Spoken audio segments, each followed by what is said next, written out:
fourth game here. And gentlemen, at the beginning of the day, I called you experts.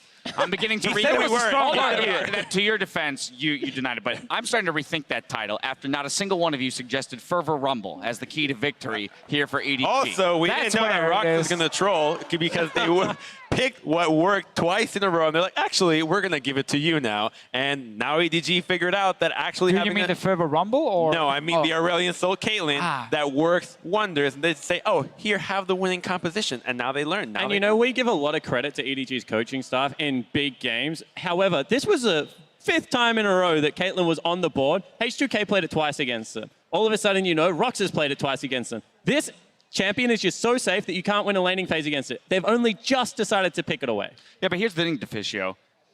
Yes. Aurelion Sol was available for Rox to take at any point during this champ select. It was last picked by EDG. So what's going on there? Okay, so Dash, we are experts here, obviously.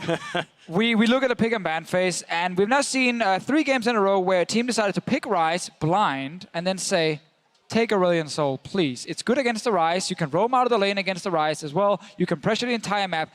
Now happened for the 3rd time, so I feel like we need to understand that Ryze is the better blind pick and definitely not the champion who won 3 games in a row and had insane impact in every side lane.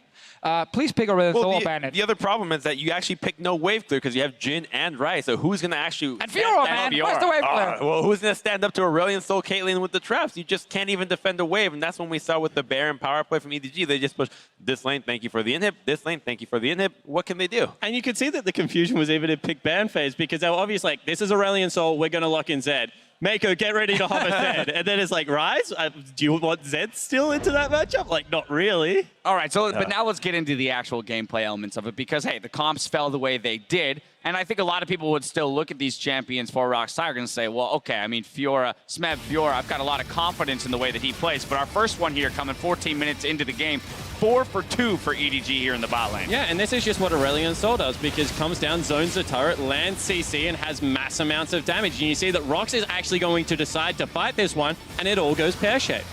Yeah, actually looked kind of scary at first. With the chase come back, Mako even goes down, but then turn around, Aurelion Sol ulti with Rumble ulti on top of it.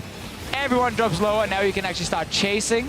Koro picks up a few kills here, and even in the end, despite Smeb getting that 1 kill, it doesn't really matter because that's just another kill onto death on the Caitlyn. And when you get kills on Kate early, you remove her weakness, which is the mid game, because you just get her so quickly to 2 items, and she can stop being extremely impactful again. And it's also in an extended fight like that where Aurelion Sol really shines. He doesn't really have that much DPS, but when the fight goes on for 20, 30 seconds, those orbs are going to rack up a lot of DPS and actually maul down a lot of people, and that's exactly what happens in every single one of them. And I still feel like Rox allowed EDG to play themselves into this game because that's not a clean team fight. I mean, if the comps are a little bit closer in team fighting prowess, that is much harder to win. And you saw that the communication still wasn't there. They're chasing Peanut, and Scout is running in circles around the rest of his team like, can someone please get the damn Fiora off me? And finally they do turn around. So I still think that like this was a good start for EDG, but you can still see some kinks. There were, of course, a few like issues here and there, but I actually think EDG, once they got the advantage, played it really well. Yeah. They didn't give they didn't give Rox Tigers many ways back into the game. Fiora obviously was a bit of a risky pick. I understand it as a pick against the Rumble to try and snowball against him in a side lane. But it's more to me the Aurelion Sol. Like, that is just the key pick here. Stop picking And this is just a little Ryze. bait from Kuro baiting Smeb, but surprise, here's Johnny, because Olaf is about to come in and just wreck his day. It's a 5-man rotation to the top side because Aurelion Sol can come in, and this plays in the net EDG a nice little advantage to a top lane turret, and once they get the 2 outer turrets, the map is theirs. And there's a criticism we didn't think we were going to use today about the Rox Tigers because they were winning so hard in the first 2 games. When they do fall behind, they tend to try and fight their way back into the game. Like you see here, they went very aggressive despite getting ganked actually on top side. See if they can outplay the situation.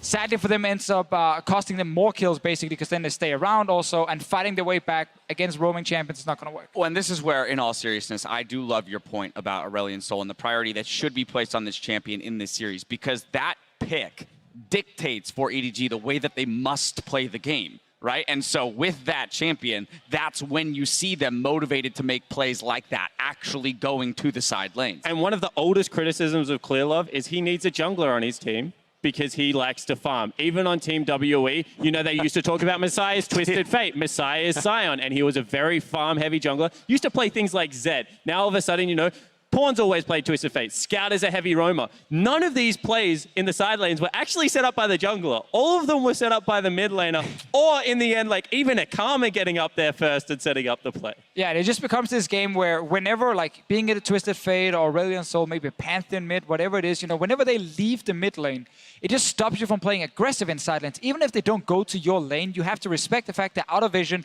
They could show up in a few seconds, and that's again where that pick offers so much value. You see mid laners, they just walk out of the mid lane when the wave is dead and just sit in the bush and wait a little bit. And maybe they go to side lane, maybe they go back to mid, but it's again, it's the pressure. And we saw the difficulty for Rox in terms of having a team fight or being able to operate in team fights or through that mid game against a 5-1 and 5 Caitlyn. Let's go ahead and take a look at the ace that busted the game open here for EDG, brought to you by Acer. Finally wanted EDG to start the Baron. They do so, and while Scout gets kind of cut out, he does have a GA. Peanut goes for a very greedy kick. He had a better one in hand, but they're able to play the fight. And notice Koro's ultimate right here. He's inside the pit, but he's going to lay down a very nice equalizer with his Flame Spitter on. That's going to zone out Rox and kill the rest. And what it does is it guarantees Prey's flash and also separates the fight into a 3 and a 2. So even though Scout's fallen down, odds are still in EDG's favor. And this is what I actually like about a team like EDG. They don't give you 50-50 smart situations. Once they have that lead, Def's going to go over the wall. He's going to challenge Peanut and comes up with a heads-up play. Yeah, we get to see EDG pure team fighting comp versus a 1-3-1 split pushing comp. EDG actually before this, they kept kind of playing side lanes, got caught out a few times. They learned just start the Baron, take the fight. Deft obviously became the big carry in that one. Hey, he was actually kicked back right next to Koro, who just had used his abilities on something else and couldn't actually lock him down. Deft stays alive, wins the fight obviously for his team. All right, well, here we go. Game 3 in the books for EDG. So that brings us to 2-1, but they still got to put together 2 victories.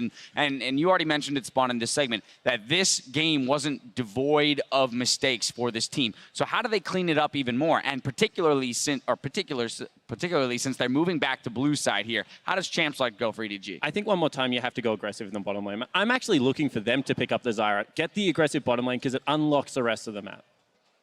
All right, any thoughts over here, Deficio? Yeah, I think first picking Zyra definitely is an option. I wonder first picking Aurelion Sol, I know I keep talking about it, is also an option because I'm actually waiting for one of these teams to just pick it super early in the draft and not wait for the Ryze pick first, unless they only want to have it against Ryze. Obviously, Malzahar can be a pick against it, but you can still roam on him, you can still impact the map. And it was so huge for EDG in this game. See, I think while the Soul is really important, that we're overlooking the Caitlyn and not just her laning prowess, but her ability to just dictate the team fights later on. It's very difficult for her to actually get collapsed on with the lack of the heavy engaged junglers. Lee Sin trying to get into the Caitlyn is not an easy thing to do, especially when you have to deal with Karma or Zyra that are just offering so much peel. So I do think that the first pick Caitlyn from these teams, as we saw in Game 1, is what they should be prioritizing. EDG clawing their way back into it. We'll see if they can bring us to 5 games. Don't go anywhere because Worlds 2016 continues in just 3.5 minutes.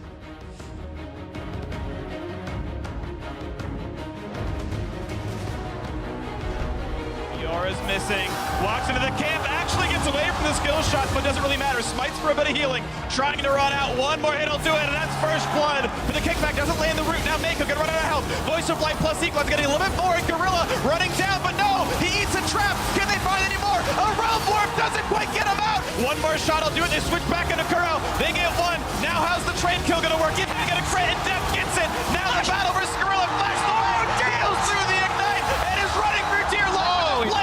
Gets their vengeance. That's a lot of damage on a Caitlyn and Equalizer. Kind of splits up the team. Kuro buying what time he can with the Zodias, but still goes down to the plants. Meanwhile, Def and it's Clear Love picking up everybody. It's on for the comeback for Edward Gaming. They drop the first 2, but convincingly they take